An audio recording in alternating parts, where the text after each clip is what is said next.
C'est important que vous soyez solide dans la parole. Je fais rapidement un historique rapide et je rentre après dans le message. Accroche-toi à Dieu en premier. Tu vois, c'est ça. Voilà. C'est acte 2. Voilà, acte 2, chapitre 1. S'il vous plaît, vraiment, retenez ça afin que vous ne soyez pas ballottés par les gens qui vous ballottent. S'il vous plaît, c'est important. Comprenez que Dieu veut que vous fassiez de très belles choses. Vous achetez vos maisons, construisez, faites ce que vous voulez, mais que n'oubliez jamais le Seigneur. Vous avez vu aujourd'hui, il y a les tours qui sont détruites, Dubaï, tout ça.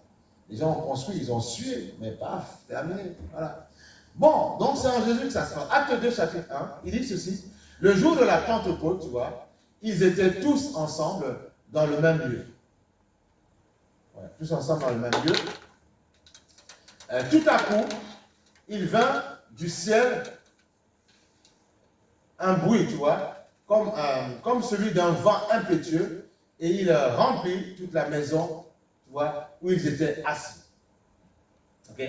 Donc tu vois, le jour de la Pentecôte, ils étaient tous ensemble dans un même lieu. Tout à coup, il vint du ciel un bruit comme celui d'un vent impétueux, et il remplit toute la maison où ils étaient assis. Ok?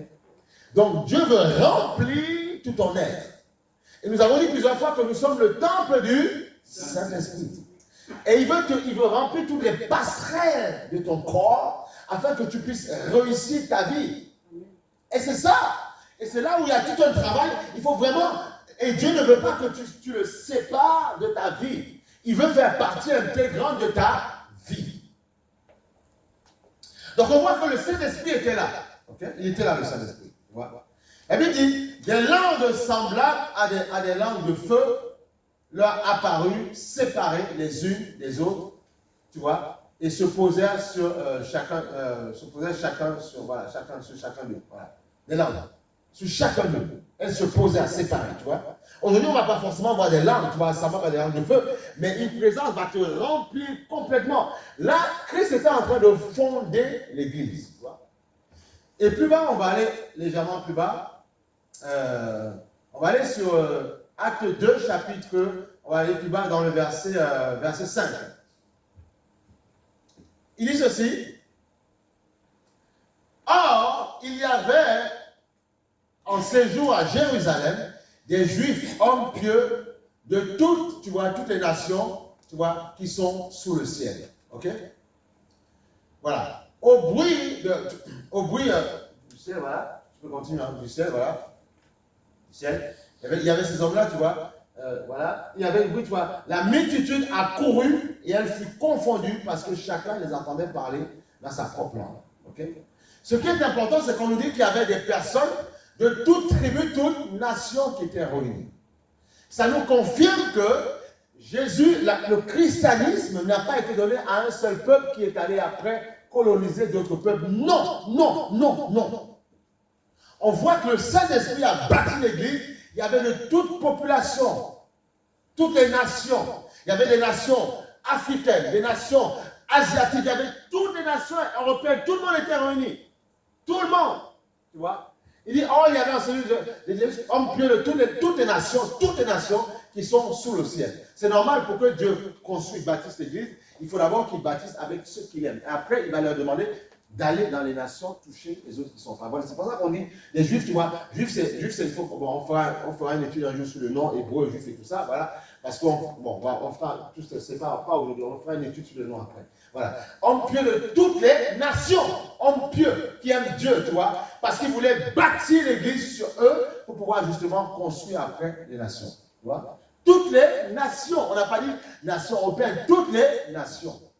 Avant même que le catholicisme, que le protestantisme, que l'évangélique, que le, comment on appelle ça encore, le pentecôtisme, ou comment on appelle ça encore, comment il y a pas mal de choses encore. Adventisme, tout ça. Tu as dit quoi?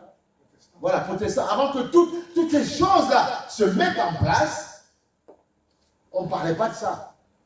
On parlait que le Saint-Esprit est descendu et il y avait en séjour ces personnes. Et il dit, il les entendait parler dans leur propre langue, tu vois. C'est-à-dire ces personnes ont parlé. Pourtant, ces personnes ne connaissaient pas leur langue. Mais le Saint-Esprit leur a donné de parler. Tu vois, c'est comme quelqu'un qui ne sait même pas parler créole, rien. Et puis un japonais se permet à parler créole alors qu'il n'a pas entendu parler. Il n'a pas été éduqué, mais il parle. Parce que Dieu le touche et Dieu te fait comprendre qu'il t'aime. Voilà. Et donc ça répond à une question en disant, ce n'est pas tel coloris qui a mené l'évangile, ou bien en Afrique, dans d'autres pays. Ils avaient déjà la parole parce que Dieu était déjà venu. Amen. Je peux continuer? C'est ça. Oui. Donc c'est important. Ok? C'est important. Tu vois, il dit, au bruit qui eut lieu, la multitude accourut et elle fut confondue parce que chacun les entendait parler à sa propre langue. Tu vois, c'est ça. Et c'est important de comprendre ces choses-là. Amen. Donc, on va aller maintenant, voilà, donc c'est important de comprendre. Et quand vous avez compris ces choses-là, vous grandissez de gloire en gloire. Ok? Voilà. Et dans le verset 7, il dit ceci, ils étaient dans l'étonnement, la surprise, et ils se disaient les uns les autres, voici ces gens qui sont les Galiléens, tu vois, ne sont-ils pas les Galiléens, tu vois? Il dit ceci, plus bas, il dit ceci, et comment ils entendent, comment entendons-nous, tu vois, comment les entendons-nous dans notre propre langue, tu vois, à chacun dans notre langue maternelle, tu vois, voilà. Et donc, ça, Dieu nous montre par là que, il voulait créer son église pour toutes les nations. Et que ce n'est pas une nation qui allait enseigner la parole à d'autres personnes. Et après maintenant, on voit que d'autres après ont créé en fait des mouvements religieux pour pouvoir dominer des nations. Il y a ce qu'on a appelé le catholicisme romain, qui a été créé à Rome par Constantin Ier, qui était un empereur, qui voulait fédérer ceux qui croyaient et ceux qui ne croyaient pas. Tu vois? Donc, ce qui a entraîné le paganisme. Voilà. Et après, on voit que les orthodoxes se sont fâchés contre eux. Ils ont dit, non, on n'est pas d'accord. On ne croit pas que oui, il est né le 27, ce machin-là. On va créer notre part. Tu vois? Eh oui, oui. Et puis, tu as aussi les anglicans. C'est pour ça qu'ils disent, God save the Queen, tu vois, en Angleterre. Ils ont dit, parce que le roi voulait épouser une femme qui n'était pas la sienne, alors qu'elle était mariée, on a dit c'est de l'adultère. Le pape a dit, moi je ne te marie pas parce que c'est de l'adultère. Il a dit, ok, moi je crée l'anglicanisme. Tu vois? Et oui, c'est ça. Ça, c'est ce qu'on appelle l'histoire des religions. Mais Jésus n'est pas venu apporter une religion. Ok? C'est très important. C'est important que je vous brosse ça. Le but, ce n'est pas de faire la guerre à d'autres personnes. Après, il y a eu le protestantisme par le prêtre Luther. Le prêtre Luther a dit, moi, je proteste, protestant, je proteste parce que je ne suis pas d'accord. Vous dites des choses, mais vous n'êtes pas d'accord avec la Bible. Il avait écrit pas mal de lois, et après, le Vatican l'a éloigné un petit peu, tu vois. Et puis après, les protestants sont mis en place. Les protestants se sont un petit peu légèrement incarnés aussi. Il y a eu après, comment on appelle ça, le pentecôtisme, parce qu'ils ont commencé, il fallait commencer à prier en langue et tout ça, ils voulaient retrouver les dons de l'esprit. Après, il y a eu les adventistes, chacun a créé son liste, 7e, 16e, machin-là. Et après, il y a les évangéliques qui arrivent parce qu'ils disent, mais nous, on veut s'attacher fidèlement à ce que dit la parole. Tu vois, c'est ça. C'est tout. Mais en fait, Dieu n'est pas venu créer toute cette ribambelle de personnes, tout ce parterre de personnes, tout ce gratin de personnes. Il est venu créer des chrétiens. Alors, maintenant, on va aller sur Acte, tu vois. Là, on a vu, bon, il y avait tout ça. Acte 11. Acte 11. Bon, on a vu tout ça. On a vu ça, c'était un petit peu pour montrer la naissance de l'Église. Hein. Acte 11, il dit ceci. Vous allez comprendre.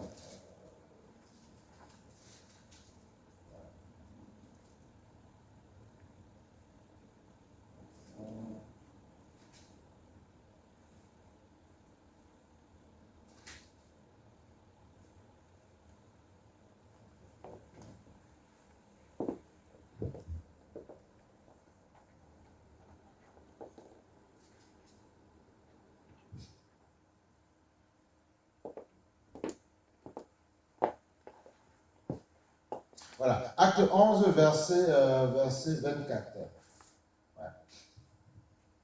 Acte 11, 24, il dit ceci. Car, 24, car c'était un homme, tu vois, de bien, voilà, de bien, plein d'esprit. L'Esprit Saint et de foi, tu vois. Et dans la foule, tu vois, nombreuse, tu vois, ouais, la foule nombreuse, voilà, se joignit, tu vois, au Seigneur. Voilà, Barnabas se rendit ensuite à Tarse, voilà, pour chercher Paul. Voilà. Et l'ayant trouvé, il l'amena à Antioche, ok, pendant toute une année, et ils se réunirent aux assemblées de l'Église et enseignèrent beaucoup de personnes. Tu vois, ce fut à Antioche, donc en grec, chez les Grecs là-bas, Antioche, que pour la première fois, les disciples furent appelés chrétiens. Ok? Tu vois? Barnabas se rendit ensuite à Tarse pour chercher Saul, et l'ayant trouvé, il l'amena à Antioche pendant toute une année. Ils se réunirent aux assemblées de l'Église et ils enseignèrent beaucoup de personnes. Ce fut à Antioche que pour la première fois, les disciples furent appelés chrétiens. Okay? Ça doit être votre base chrétienne.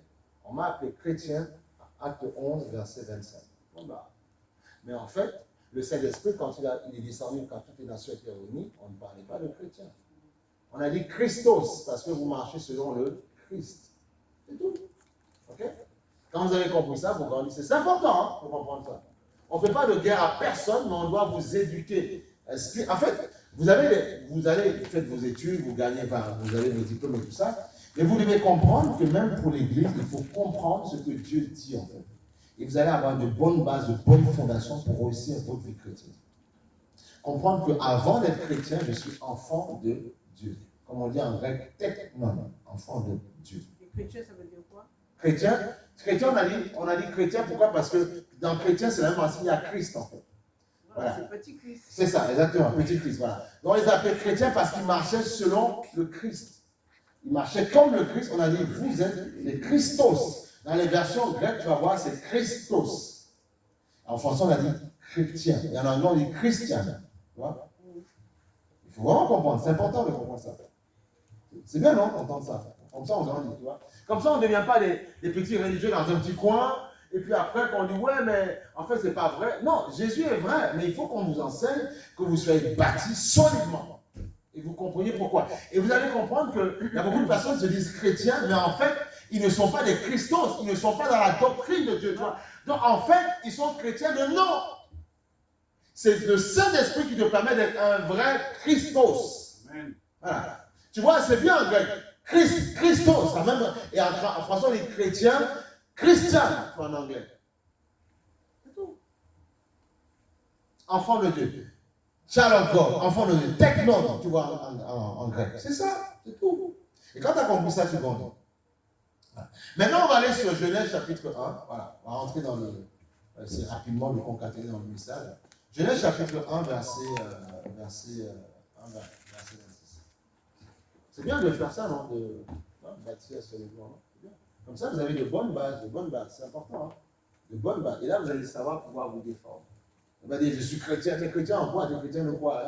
Tu suis sans nous, chrétien. Il faut comprendre pourquoi tu es chrétien. Il faut comprendre que Jésus n'est pas venu mettre une religion en place. Non. J'espère. Après, il faut poser des questions si vous n'avez pas bien compris. Comprenez que Jésus ne vient pas mettre une religion en place.